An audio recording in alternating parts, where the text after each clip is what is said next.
Virgo friends, I'm Annie Botticelli, and welcome to my Virgo April 2023 Astrology Horoscope Forecast. This is for you if Virgo is your sun sign, your rising sign, your moon sign, or any other placement that you watch for. What we're going to talk about here is part of your astrological picture. And if you're a very late degree Virgo, so birthday is around September 15th through the rest of the sign, or 23 degrees or so through the rest of the sign, I suggest you additionally listen to my Libra report. Since you're very late degree, Virgos will benefit from both readings. So wow, what a month. We've got the continuation of our Scorpio-Taurus eclipse cycle. Those eclipses have been in a nice angle for you. That doesn't happen till May, but we are still in the heat of that eclipse manifestation time in April. We also have the beginnings of a new eclipse cycle, an Aries-Libra eclipse cycle. So we'll talk about how that may affect your experience, and we'll give you dates there. And we've got the changeover from our super direct stars back into retrograde. So we'll talk about what things it's better to do at what time of the month to help align with the natural rhythms of the universe. We'll also talk about what all of this feisty Aries energy is highlighting for you and what the movement of the planets into Taurus may be suggesting that you get onto, or what the types of things might happen. And then I'll give you some dates to note so that you can mark them in your calendar. Okay, so let's just start at the beginning here. We've got Aries energy abounding, the Sun, Chiron, Jupiter, star goddesses Astraea, Vesta, and Eris, and Mercury for a little longer, plus the black moon solar eclipse in Aries, all happening in Aries. So tons of zest, fire, impetus, action-oriented energies, impulsivity, recklessness, joy, the wonder of, like childlike wonder. Impatience is another thing that can come up there. Aggression could come up, but also inspiration and just ambition and motivation. So if you want to change your life or change something, you've got so much energy this March and April as these Aries energies are really pushing along. We only have a little bit longer into May where Jupiter is actually in that Aries bucket. So, you've got a little bit more time of that experience, but you've got all of this Aries energy. So if you want to take action, you're going to have lots of chances to do that. Now, for Virgo placements, all of this energy accentuates your 8th house of other people's money and shared resources. Now, you've got a lot of lines of energy highlighting that for you at this time, because not only is the solar eclipse on April 19th or 20th, depending on your time zone, going to be there, and that's our new Aries-Libra eclipse cycle that starts now and goes to the end of 2025. It's bringing in more me versus we storylines. That's also highlighting the my stuff versus our stuff houses, which have been activated also from the eclipses that have been happening since the end of 2021. So all Zodiac members have been having a really strong focus on their stuff and other people's stuff because of this eclipse cycle. And now we're weaving in more me versus we. And for Virgo people, this also is accentuating your house of those things. So, you just kind of can't get around it. There's a lot of shuffling around of energy and things happening right now. Some ways that you might see this eclipse manifest or some of these placements manifest is in estate planning, inheritances, credit, debt, capital, investor, angel money. It could be deep dive into spiritual or psychological or parapsychological studies. It could be deep union, marriage, connections with very deep connections with other people, and financial connections with other people, and legal connections with other people. So all of those energies, from all of these placements are really brewing at this time for you. Now, if you want to have a little bit of an idea of how this energy may manifest, you first of all might start seeing it already, because 4 to 6 weeks before the actual eclipse, so this new cycle of the Aries-Libra eclipses, which is a black moon. A black moon is the second new moon, either in a sign or a zodiac sign or a calendar month. So it's extra power to this moon because it's a black moon. And then it's the pinnacle of Aries, which is 29 degrees. But if you want to have some insights into how this has manifested before, think back to the end of 2013 through the early 2016. because that's when it happened last time.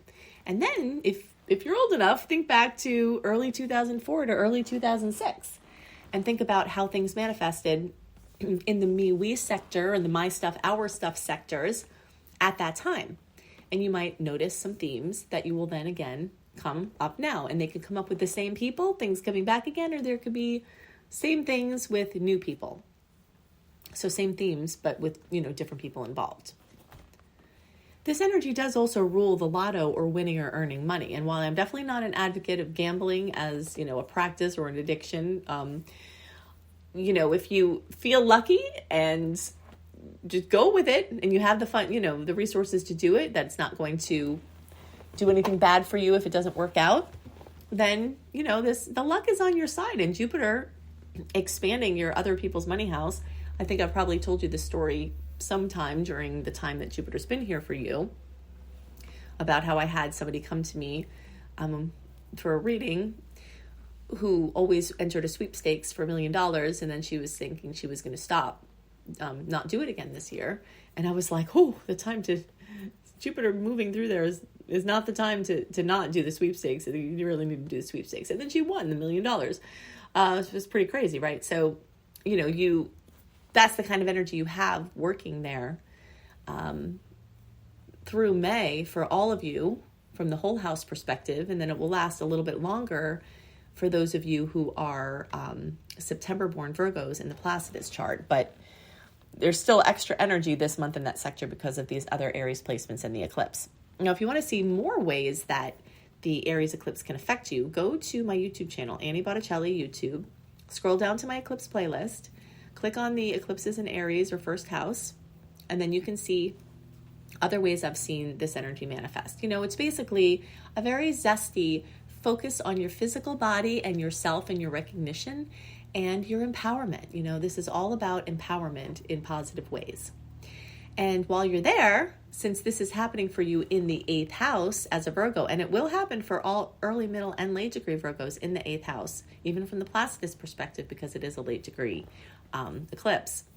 So you can look for my eclipses in Scorpio video on that playlist, because not only will that be an effect from the actual Scorpio eclipse on May 5th at 14 degrees of Scorpio, which is a lunar eclipse, but it's also going to be an effect from the house, the 8th house perspective, with the Aries eclipse.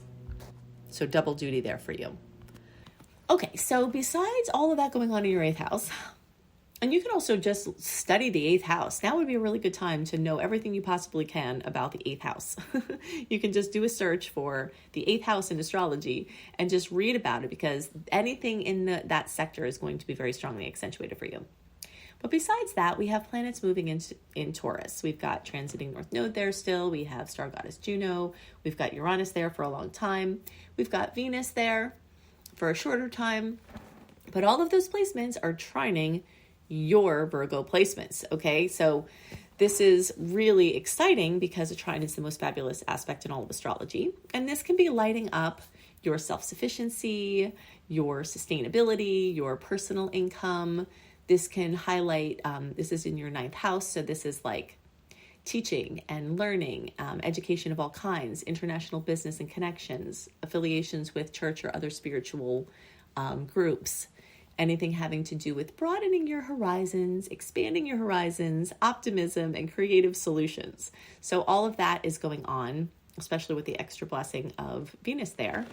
And those of you who are in the early degree placement, so we'll say the August born Virgo friends, you're having trines with the transiting North Node. And the transiting North Node is the areas of highest expression in this lifetime for you. So a lot of keys are going to be presenting, and this is available to every member of the zodiac and all Virgo placements, but there's a special tie-in there for you August born friends, or anybody with a Virgo placement close to 4 degrees, where there's something really significant about your highest expression that has a chance to come in at this time. Mars finally gets out of Gemini, where it has been in a super annoying aspect for you from August of 2022 through March of 2023. So I guess that's going to be a great blessing.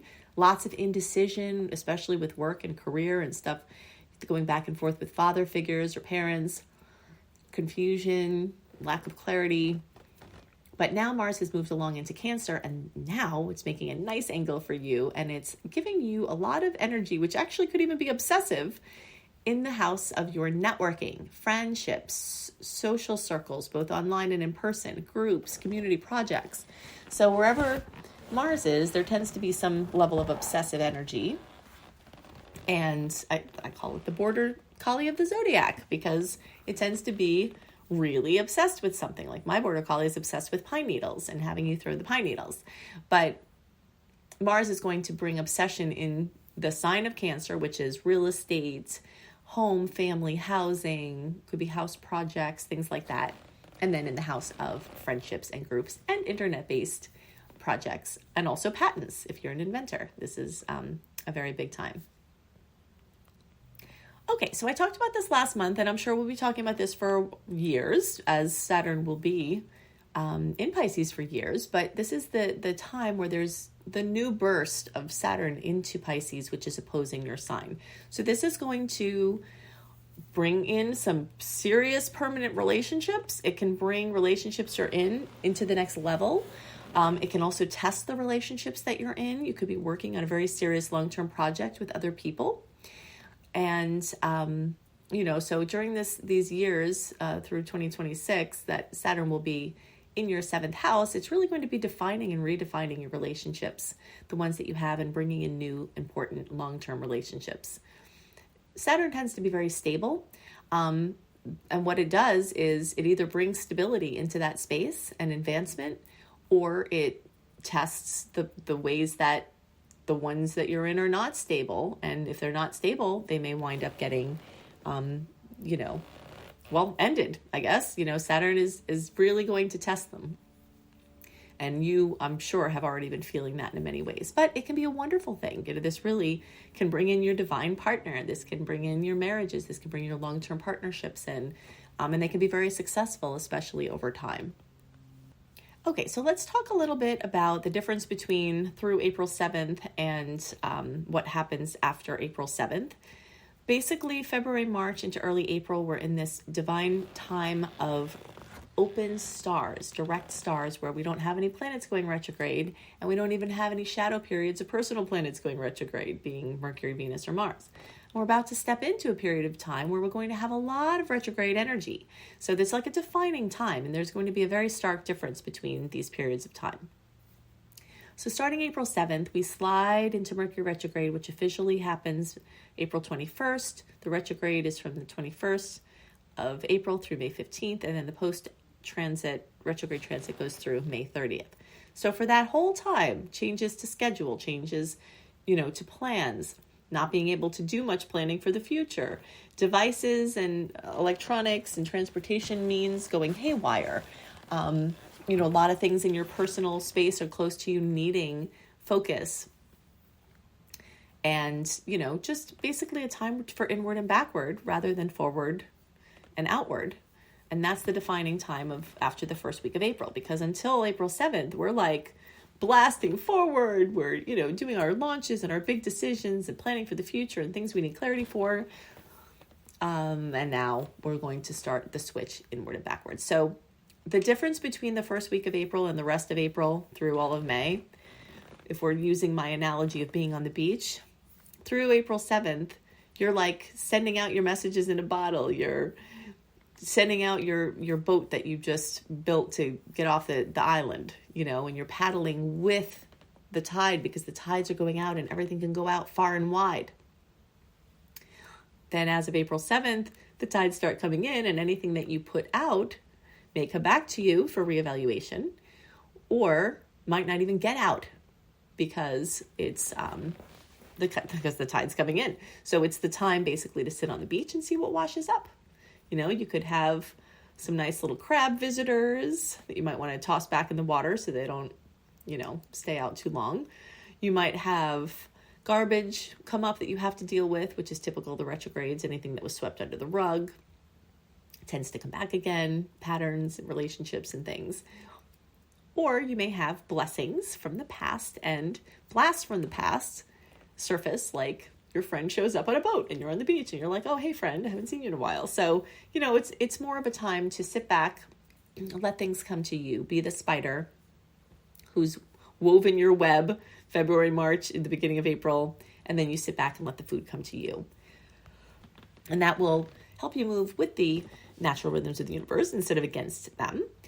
And that will also, if you're not scheduling things and being proactive and trying to push things out and force things, then that gives you room for last minute magic. So if you're not scheduling a bunch of things, then that's just that much more time that you have to deal with the things that do come up, because you're not on the phone rescheduling all the things that you schedule for this time when things change. Okay, so leave yourself as unscheduled as possible so that you can take advantage of last minute magic. Some people think you can't travel during Mercury retrograde, and that is definitely not true. But what is true is that although sometimes plans that are made in retrograde work out, it tends to favor last minute plans. So like you're in the retrograde and someone's like, hey, you want to go to do this with me? And then you're like, oh, I happen to have left myself unscheduled. And so, yeah, I can go, rather than you trying to make something work. And after Mercury regulates, it's not going to be too long before we start to get into the Venus retrograde shadow period, and then Venus retrograde, and then another Mercury retrograde. So, we are really want to take as much advantage of February when I'm recording this and posting it, March, the beginning of April, to weave all your webs, push everything out that you need to do your new things so that you can just sit back and let things come to you. And save yourself the drama of trying to keep up the direct pace when you're in a retrograde flow. Okay, so if you love to know the open windows and the retrograde windows and just have the calendar ahead for your planning purposes for 2023 and want to understand more of what you can do during direct stars and what you can do during retrograde stars that will jive with the natural rhythms, go to AnnieBAstrology.com and sign up for my exclusive content portal. And then you can see that snapshot of the whole rest of the year for your planning purposes. Okay, so I'm going to give you a few dates here that of notable transits and aspects so that you can mark them on your calendar. If you are a person who loves to know dates and aspects and what you can expect from them in my sweet and salty date calendar, then you can get that when you sign up for my free email newsletter at anniehelpsyou.com. You also get lots of other perks, including early or sometimes only promos. There are promos. I don't do a lot of promos for my paid services, but when I do them, sometimes the public will never see them. Those will usually just go to my email list, and every once in a while I'll make a public promo. So if you want special promos, you want my 28-day virtual coaching program called Shine for free, definitely sign up at anniehelpsyou.com. Okay, so now we do have more sweet aspects compared to salty ones this month. So that is something to celebrate. Salty aspects are ones that are more challenging or pressured or difficult, and the sweet ones are, of course, as they sound. So we do start out with a little bit of a conflicted aspect, Mercury square Pluto, in the days around April 3rd. Look out for ego clashes, challenging news. The days around April 5th, we've got full moon in Libra at 16 degrees. So fullness, completion, fruition, possibly drama coming to relationship space. And for Virgos, this actually highlights your money sector. So a big money accomplishment, a big money expenditure, drama in a good way, drama in a not as good way, all centered around money and self-sufficiency in the early days of the month. Okay, then we've got April 11th, one of my favorite aspects, Sun getting together with Jupiter in Aries. This can be a time of amazing luck and just general ease and grace. Sometimes the Sun can amplify some negative effects of Jupiter. They definitely are there as a possibility, make more ruckuses and blow stuff up. But for the most part, it tends to be a nice little lucky time where there's just extra flow. April 19th or 20th, depending on your time zone, we've got that new moon, black moon, solar eclipse at Aries, 29 degrees, starting a new cycle of initiation that will last through 2025. April 21st, the official Mercury retrograde that goes through May 15th. April 27th, we've got Mars in Cancer squaring Chiron in Aries. So, some clashes with your family versus yourself. Maybe someone's not super nice within your family or supportive. Maybe some old wounds coming up or someone saying something that cuts right down to your core. But then on the 29th, we have the same Mars in Cancer in a better mood with a nice angle with Uranus. So a sweet surprise could come from the conflict that happened a couple of days before. Or something unrelated can come in regarding, home, family, money, and things like that. If you love how I teach and you want to learn, go to lumelife.com, Lume life.com. I do have free courses there, including some wellness courses, and I have an Unleash Your Money Magnet money course. If you want to change your money consciousness, I've got a free class to help you do that. And I have paid services too, including my Astrology Basics and Beyond course if you want to just start with the basics. But if you want to go for the big time, you want to be a professional astrologer, or you want to go deeper into learning about your chart to help yourself and your friends and family, then register for my Becoming a Professional Astrologer Mastery Course, which is designed to help you, no matter what stage you're at, feel confident with learning readings and get from ground zero, or if you're advanced. I have many people who have gone through my course who have been doing astrology for a long time, but need help weaving together what they know into giving a great reading every time and knowing what to narrow down and learning how to earn money as an astrologer. So if you think I put a lot into my free resources, you should see what I put into my paid ones. And you can find all those at lumelife.com, Lume life.com. All of these links are in the notes underneath the podcast or video. If you want to watch the video and you're listening to the podcast, you can go to YouTube. If you're on YouTube, you can search for Astro Kisses with Annie Botticelli to listen to the syndicated podcast. I hope you have a wonderful month, and I'll see you next month.